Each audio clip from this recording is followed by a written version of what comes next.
Lewis Hamilton caught drinking Red Bull in a Ferrari suit. The fine will shock you.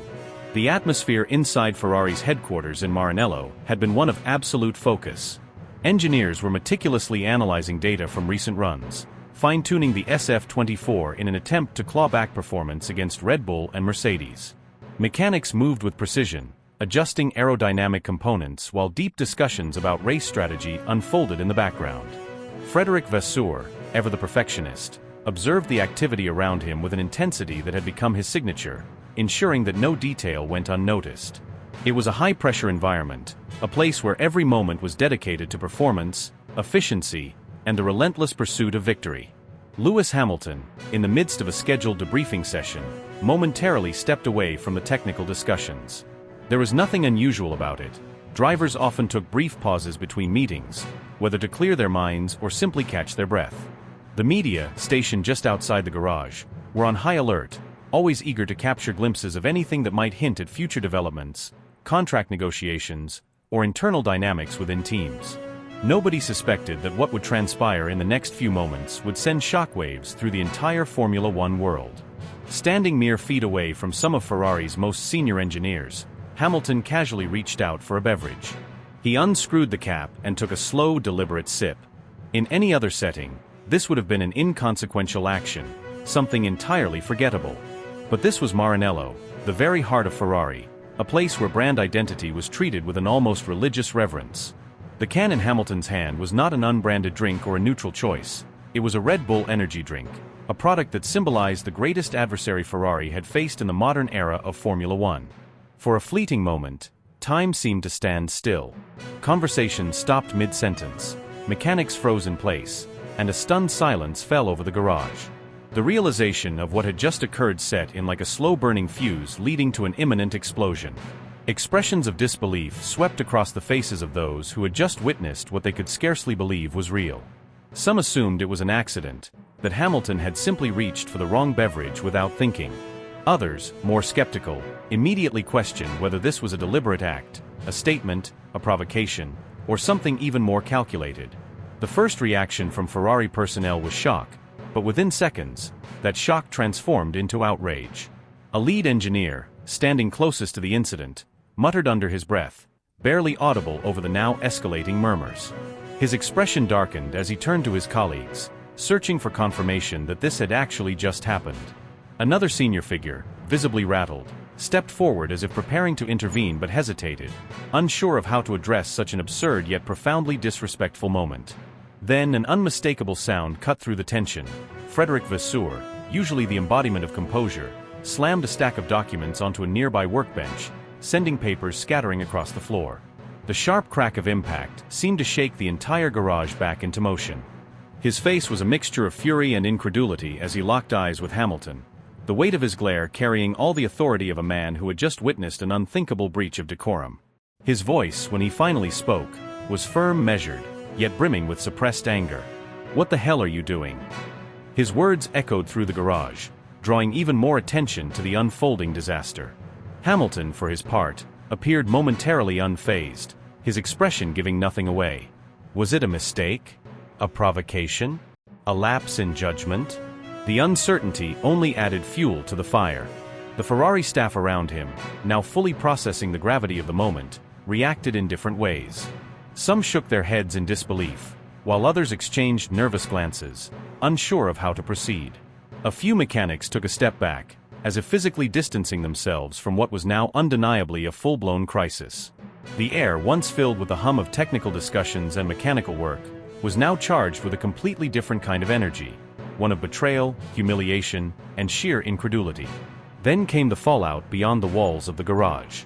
Ferrari's corporate sponsors, some of the most powerful names in motorsport partnerships, reacted with immediate and visceral frustration. Shell, a brand deeply intertwined with Ferrari's identity and a key player in its fuel development program, was among the first to demand an explanation. Senior executives were reportedly on the phone within minutes, their tone sharp, their demands clear. How could this happen? How could one of the most recognizable figures in the sport, a driver rumored to be considering a future with Ferrari, publicly consume the product of its fiercest rival within the very heart of its headquarters? Santander executives, equally stunned, voiced their discontent in no uncertain terms. Puma, another major Ferrari partner, internally expressed concerns about the brand optics of the moment, worried about how it would be perceived by millions of fans around the world. But perhaps the most furious reaction came from Ferrari's own energy drink sponsors, who viewed Hamilton's act as an outright humiliation. One high-ranking executive reportedly stormed out of a meeting, unable to believe what had just transpired. Another, speaking off the record, described it as an absolute disaster. The repercussions were swift. Within an hour, Ferrari's legal and PR teams had convened an emergency response meeting. The conclusion was inevitable: there had to be consequences. By the time the incident leaked to the press, Ferrari had already drafted a formal disciplinary action. The decision was unprecedented. Hamilton was to be fined €100,000 for conduct deemed detrimental to the Scuderia's brand integrity. It was an astronomical price for what was, at face value, a trivial action. But in the world of Formula One, where every sponsorship contract, every branding alignment, and every public gesture carries immense weight, the message was clear: this was not just about a sip of an energy drink. It was about loyalty, professionalism, and the standards expected of anyone associated with Ferrari's legacy. As the story broke, the internet erupted. Fans, pundits, and analysts all scrambled to interpret the implications. Was Hamilton making a statement? Was this an act of defiance? Or was it truly just an absent-minded mistake, one that had snowballed into an international controversy? Former drivers chimed in, each offering their own take. Jenson Button, known for his measured approach, laughed it off as classic Hamilton mischief, while Nico Rosberg, never one to shy away from criticism, questioned whether this was a deliberate power play. Christian Horner, always ready to stoke the flames, made a sly remark about how Hamilton still seemed to prefer Red Bull over Ferrari, adding another layer of intrigue to an already explosive situation. But beneath all the speculation, one question remained: what did this mean for Hamilton's future? If his rumored move to Ferrari had any truth behind it, had this incident jeopardized everything? Or was it a sign that Hamilton, in his own way, was making it clear that he played by his own rules, that no brand, no team, no history could dictate his every action? One thing was certain: the ramifications of this incident were far from over. Formula One, a sport that thrives on drama, had just witnessed one of its most unexpected off-track moments in years, and the world was watching every single development with bated breath. The sound of aluminum cracking open was almost imperceptible over the usual buzz of a Formula One garage, but for those who heard it, the effect was immediate and devastating. Conversations halted mid-sentence. Mechanics holding tools froze as if struck by an unseen force. A veteran engineer with decades in the sport momentarily lost his grip on a precision instrument, his hands suddenly slick with sweat. A junior staff member, still fresh to the intensity of the Scuderia, turned an alarming shade of pale. It took a few seconds for the shock to register fully. Then, like a spark igniting dry tinder, the atmosphere shifted from stunned silence to barely contained chaos. Eyes darted toward the source of the disturbance, expressions ranging from disbelief to outright horror. The man standing in the center of the maelstrom, entirely unaffected by the waves of panic around him, was Lewis Hamilton. Dressed in his newly tailored Ferrari team gear, the seven-time world champion held the offending object in his hand, a can of Red Bull. The bright blue and silver contrasted sharply against the sea of Ferrari red surrounding him, a glaringly inappropriate sight in the sanctum of Maranello. But the real damage wasn't in the object itself, it was in the act. Without hesitation, without any apparent second thought, Hamilton lifted the can to his lips and took a slow, measured sip. The effect was instantaneous. Some Ferrari personnel physically turned away as though unable to bear witness to such an act of blasphemy. Others surged forward in a desperate attempt to intervene before the moment was captured by the ever-watchful cameras that lined the garage. They were too late. Photographers had already begun clicking away, their lenses trained on the spectacle unfolding before them. Reporters, barely believing their own luck, scrambled to draft headlines that would send shockwaves through the paddock. At the far end of the garage, a deep guttural roar tore through the commotion. Frédéric Vasseur, who had been engaged in quiet discussion with a group of senior engineers, spun around with a ferocity that sent the group scattering. His expression darkened in an instant, his normally measured demeanor obliterated by the sight before him. His strides were quick and deliberate, his entire body radiating barely controlled rage as he closed the distance between himself and Hamilton. The garage, still filled with the hum of muffled disbelief, fell eerily silent. The Ferrari boss stopped just inches from the driver, his fists clenched at his sides, his face turning an alarming shade of red. The air between them was thick with tension, every mechanic, engineer, and executive around them holding their breath, waiting for the inevitable explosion. The words, when they came, were like a whip cracking through the stillness. "What the hell do you think you're doing?" The demand echoed through the garage, reverberating off the polished surfaces and bouncing back with twice the weight. It was a question that needed no elaboration, one laced with a kind of disbelief and fury that could bring even the most seasoned driver to his knees. Hamilton, however, remained unfazed. If anything, he looked mildly amused, as if Vasseur's rage was nothing more than an overreaction to something entirely trivial. The can still in his grasp, he tilted his head slightly, studying the man in front of him as if trying to determine whether he was genuinely serious. "It's just an energy drink, mate." The words landed like a bomb. The silence that followed was no longer one of stunned disbelief, but something deeper, heavier, charged with an intensity that could ignite at any moment. Mechanics exchanged nervous glances. A veteran strategist exhaled sharply, rubbing a hand over his face. The younger staff, who had never before seen such open defiance within the team, stood paralyzed, uncertain of what would happen next. Vasseur's jaw tightened, his breathing sharp, his entire body rigid with the effort of maintaining control. He knew, just as everyone else did, that this wasn't just about a drink. It was about what it represented. Red Bull wasn't just an energy drink. It was the very symbol of Ferrari's fiercest rival, a name that had dominated the grid in recent years, the team that had kept them from returning to glory. It was an insult, a provocation, a slap in the face delivered in the most public and humiliating way possible. The media, already abuzz with speculation, wasted no time in flooding the internet with images of the moment. Screens across the world lit up with the controversy. In London, television presenters gasped as they delivered the breaking news. In Italy, newspapers scrambled to draft front-page spreads that would send the tifosi into a frenzy. Social media erupted into a war of opinions, with some calling it a harmless act and others deeming it an unforgivable betrayal. Within the garage, a Ferrari executive whispered frantically into a communication headset, likely speaking to someone from the PR department who was already preparing a damage control strategy. Charles Leclerc, watching from a few feet away, wore an expression that hovered between awkward amusement and barely concealed dread. It was clear he wanted no part in the unfolding disaster, his gaze shifting between Hamilton and Vasseur with the wary caution of someone witnessing an incoming storm. Somewhere far from the scene, Red Bull's Christian Horner undoubtedly sat in his office, watching the footage with a smirk that would not fade for days. He didn't need to say a word. The image of Hamilton, Ferrari's newest star, drinking from a Red Bull can in the heart of Maranello was a PR victory he couldn't have orchestrated better himself. For Hamilton, the moment was nothing more than an amusing footnote in his day. He took another sip, unconcerned by the chaos unraveling around him. The world could talk, the headlines could rage, but at the end of it all, he was still Lewis Hamilton. And Lewis Hamilton did things his way. The tension inside the Ferrari garage was unlike anything seen in recent memory. A seemingly trivial moment had spiraled into a full-scale catastrophe, sending shockwaves through the paddock, the corporate offices, and the global Formula One fanbase. What should have been an uneventful day turned into a public relations nightmare the moment Lewis Hamilton lifted a Red Bull energy drink to his lips. The reaction was instantaneous, the implications unavoidable, and the fallout catastrophic. Frédéric Vasseur's fury was immediate and unrelenting. He stormed toward Hamilton with a look of sheer disbelief, his face contorted with anger. His voice, usually measured and strategic, cracked with frustration as he demanded an explanation.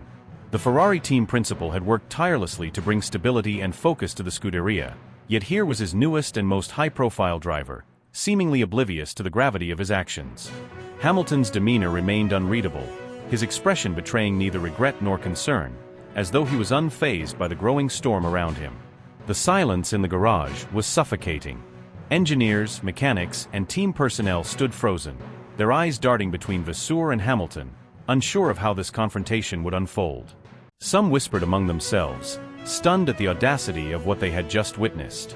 Others looked on in disbelief, knowing that this was not something that would simply be forgotten once the cars rolled out onto the track.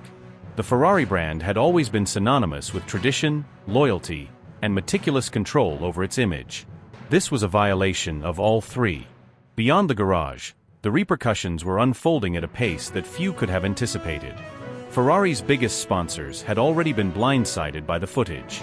Shell, Ray-Ban, Santander, Richard Mille, and Siva Logistics executives were scrambling to understand how something so avoidable had been allowed to happen. Phone calls were made within minutes, emails fired off at an unprecedented rate. The financial ramifications of this incident were impossible to ignore, and the pressure for immediate damage control was mounting by the second. Several senior executives were reportedly livid, questioning whether this was an innocent mistake or a deliberate act of defiance. Some were already considering their options, with internal discussions beginning about whether this incident warranted a formal response or even financial penalties. The sheer scale of investment these corporations had poured into Ferrari made this situation even more precarious. Their brands were tied to the prestige of the team, and for them, perception was everything. A moment of carelessness had now cast a shadow over those carefully curated partnerships, and the sense of betrayal among stakeholders was palpable.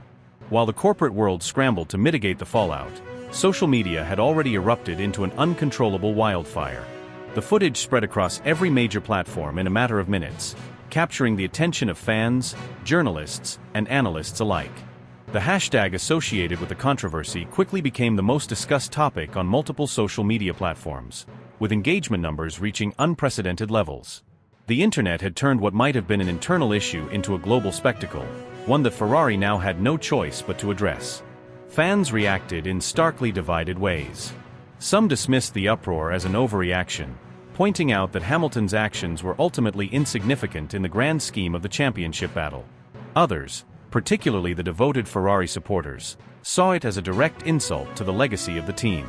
To them, Ferrari was not merely an employer, it was a sacred institution, a symbol of racing history that demanded unwavering respect from those who represented it.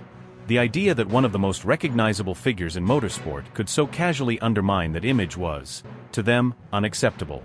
Journalists wasted no time in dissecting every possible angle. Was this a simple oversight on Hamilton's part, an unintended mistake that had been blown out of proportion? Or was it something more calculated, a message sent to Ferrari's leadership that he was unwilling to conform to their rigid expectations? Some even speculated whether this could be the beginning of a rift between Hamilton and the team, a sign of friction that could foreshadow deeper conflicts in the months to come.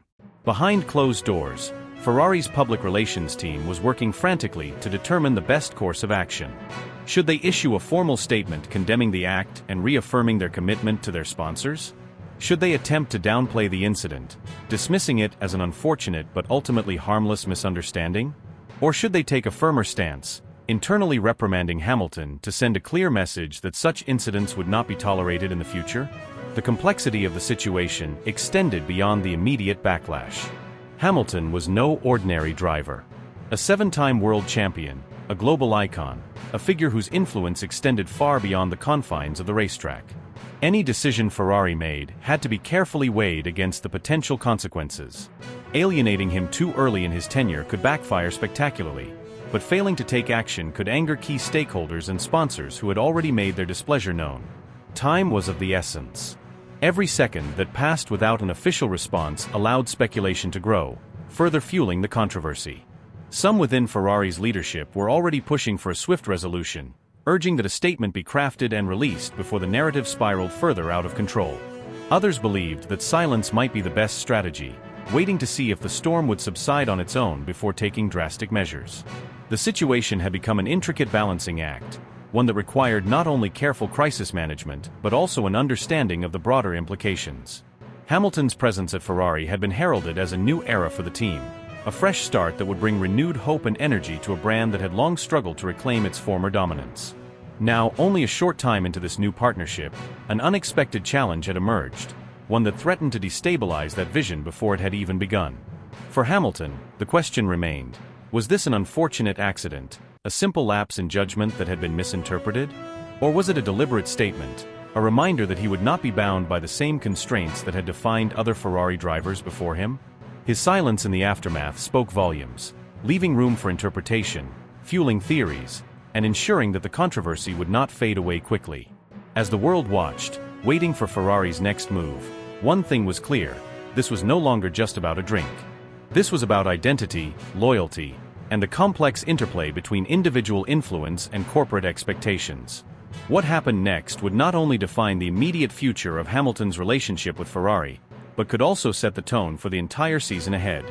The moment Lewis Hamilton was spotted drinking from a can of Red Bull while dressed in Ferrari red, the reaction was immediate and severe. What should have been an insignificant gesture quickly became the center of an internal storm that engulfed Maranello in a crisis of branding, discipline, and authority. Within minutes, the images spread across social media, igniting a wave of speculation, criticism, and debate. Fans were divided. Some brushed it off as a harmless moment, while others saw it as a deliberate act of provocation. Inside Ferrari, however, the response was far from indifferent. As soon as the photos surfaced, senior executives and legal teams sprang into action. Meetings were convened at an urgent pace, with department heads scrambling to assess the implications of what had just occurred. Sponsorship agreements were reviewed, branding policies were re-examined, and the public relations department worked tirelessly to control the narrative before it spiraled further. Every major decision-maker at Ferrari, from team principal Fred Vasseur to the highest levels of corporate leadership, understood that they were now dealing with a public relations nightmare that had the potential to damage Ferrari's meticulously curated image. At the heart of the outrage was Ferrari's unwavering commitment to its own identity. The Scuderia does not merely represent a Formula One team, it embodies a legacy, an institution built upon decades of success, discipline, and brand exclusivity.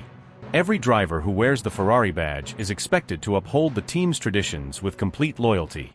To see a driver, especially one of Hamilton's caliber, publicly endorsing a rival's brand was seen as an act of carelessness at best and outright defiance at worst. More than just an awkward branding mishap, this was viewed as a challenge to Ferrari's authority. Discussions within the team quickly escalated. Some advocated for a quiet internal resolution, arguing that overreacting would only give the incident more traction. Others insisted that a firm response was necessary to assert control. A compromise was reached. Hamilton would be fined €100,000. The official reasoning was carefully worded, stating that he had engaged in actions that compromise Ferrari's brand integrity and partnership commitments. The language was deliberate, formal enough to convey the severity of the infraction, yet vague enough to avoid further controversy. The fine was not just about the money, it was a statement, a warning that even a seven-time world champion was not exempt from the standards expected at Ferrari. Once the sanction was made public, all eyes turned to Hamilton. Would he acknowledge the fine with humility? Would he offer an apology or attempt to smooth over the situation? His response was nothing short of defiant. When pressed for comment, he simply smirked and said, "It's just a drink." Didn't realize it was a crime. The dismissive tone, the nonchalant attitude, the complete absence of remorse, it was a masterclass in defiance, a subtle but unmistakable message that he had no intention of bowing to pressure. The reaction was explosive. Ferrari's passionate fanbase erupted with outrage, accusing him of disrespecting the team and its values. Social media became a battleground between those who supported Hamilton's stance and those who believed he was deliberately undermining his new team. Italian media outlets ran scathing headlines, questioning whether Hamilton truly understood what it meant to drive for Ferrari. Some prominent voices within the F1 world speculated that this was not just a slip-up, but a calculated move, a test of how far he could push Ferrari before they pushed back. Behind the scenes, tensions within the team continued to rise. Ferrari's sponsors were reportedly unsettled, particularly those whose branding deals could be affected by Hamilton's actions. The internal power structure was beginning to feel the strain of his presence. Ferrari had signed Hamilton to be the key figure in their quest for championship glory, but in doing so, they had also invited an individual whose personality, independence, and global influence were far greater than any driver they had worked with in decades. Unlike past Ferrari champions, who had largely adapted to the team's strict culture, Hamilton operated on his own terms. This incident, seemingly trivial at first, was now exposing a deeper issue, an ideological conflict between Ferrari's traditionalist approach and Hamilton's unwillingness to conform. Ferrari is a team that values order, structure, and an unwavering commitment to its own identity. Hamilton, on the other hand, has built his career on pushing boundaries, speaking his mind, and refusing to be controlled. This clash was inevitable, and now, with the season yet to begin, it had already erupted into a full-scale controversy. The consequences of this standoff remain uncertain. Ferrari cannot afford to alienate their star driver, yet they also cannot allow him to set a precedent that undermines their authority. Hamilton, for his part, has shown no signs of backing down.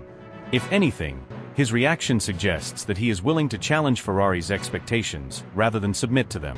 The next steps will be crucial in determining whether this was just an early misstep in their partnership or the beginning of a much larger conflict that could define their time together. What is clear is that this is no longer just about a can of Red Bull. It is about control. It is about influence. It is about who truly holds the power within Ferrari's walls. If this incident is any indication, the battle for supremacy within the team has already begun. Formula One stands at a crossroads, engulfed in a controversy that threatens to reshape the sport's very foundations.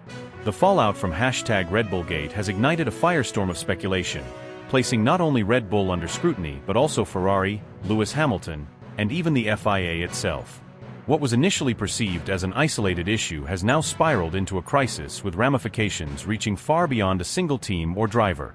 Behind the scenes, the power struggles, political maneuvering, and corporate pressures are intensifying, and the decisions made in the coming weeks could determine the trajectory of the sport for years to come. The involvement of Lewis Hamilton has introduced an entirely new dimension to the scandal. His highly anticipated move to Ferrari was supposed to mark the beginning of a new era, a fresh challenge with the most legendary team in Formula One history. Instead, he finds himself entangled in a controversy that could compromise his standing before he even competes in his first race for the team. The repercussions of his association with the situation are still unfolding, but the impact is undeniable. Ferrari, a team known for its meticulous control over its image and operations, now faces an uncomfortable reality. The driver they signed to bring success back to Maranello is at the center of a storm they did not anticipate. Corporate sponsors, whose financial investments play a crucial role in sustaining Ferrari's competitiveness, are growing increasingly uneasy. The prospect of being linked to a scandal of this magnitude presents a significant risk, and if public and media scrutiny continues to escalate, their influence could force Ferrari's leadership to take drastic action. Meetings behind closed doors are undoubtedly taking place, where executives weigh the risks of continuing with their current trajectory against the potential backlash of standing by their star driver. If the pressure reaches a breaking point, Ferrari's management may be forced to issue statements distancing themselves from a controversy, or in an extreme scenario, reconsider Hamilton's position within the team. Such a move would send shockwaves through the sport and ignite a debate about the balance of power between sponsors, teams, and drivers. Meanwhile, Hamilton faces a defining moment in his career. Throughout his time in Formula One, he has built a reputation as a driver who does not shy away from speaking his mind, challenging authority, or advocating for causes he believes in. Now, however, he must decide whether to adopt a conciliatory approach, attempting to repair any reputational damage by offering reassurances to his new team and its stakeholders, or to stand firm, refusing to compromise on his principles even if it exacerbates the controversy. Each path carries risks. A diplomatic stance may placate Ferrari's internal leadership and sponsors, but could be perceived as an uncharacteristic retreat from a driver known for his defiance. Conversely, doubling down and refusing to back down could reinforce his image as a strong-willed competitor but might deepen divisions within his new environment, making an already challenging transition even more complicated. Beyond the immediate concerns surrounding Ferrari and Hamilton, the FIA itself now faces one of the most intense periods of scrutiny in recent memory. The governing body has long been accused of inconsistency in its rulings, selective enforcement of regulations, and susceptibility to political influences. This latest scandal has reignited those criticisms, with teams, journalists, and fans alike questioning whether the handling of the situation has been impartial or if external pressures have played a role in shaping the narrative. If the FIA is found to have acted with bias, or if new revelations expose deeper systemic issues, the credibility of the organization could suffer irreparable damage. Teams that feel aggrieved by the governing body's actions may seek formal appeals, legal intervention, or even greater independence from FIA oversight in critical decisions. The power dynamics at play are more intricate than ever. Red Bull, while at the center of the controversy, may not be willing to accept its role as a scapegoat. If Christian Horner and Helmut Marko believe that their team has been unfairly targeted, they could retaliate by exposing information that implicates other teams, setting off a chain reaction that could drag additional competitors into the scandal. The prospect of confidential agreements, private negotiations, and internal conflicts being brought into the public eye adds yet another layer of uncertainty to an already volatile situation. Formula One has endured countless controversies throughout its history, from accusations of espionage and illegal car modifications to political interference and questionable stewarding decisions. Yet, What sets this moment apart is the convergence of multiple high-stakes elements. A star driver navigating his most challenging transition, a prestigious team under corporate pressure, a governing body facing a crisis of credibility, and a rival team potentially on the verge of launching a counteroffensive, all combined to create a scenario with unprecedented consequences. There is no clear resolution in sight. Every action taken from this point forward will have cascading effects. If Ferrari publicly reaffirms its commitment to Hamilton, it could be seen as a rejection of external pressure, but it would also mean absorbing any further backlash that may arise. If the FIA attempts to exert greater control over the narrative, it risks intensifying suspicions of favoritism and mismanagement. If Red Bull chooses to escalate its response, it could lead to an all-out confrontation between some of the sport's most powerful entities. The ramifications extend beyond this season, or even the next. The choices made in the coming days and weeks could alter how Formula One is governed, how teams manage their relationships with sponsors, and how drivers navigate their public and private personas within the sport's political landscape. Whether this controversy fades into memory as just another chapter in the sport's turbulent history or becomes a defining crisis that triggers lasting change remains to be seen. But one thing is certain, Formula One has reached a pivotal moment, and the entire motorsport world is watching with bated breath, waiting to see what unfolds next.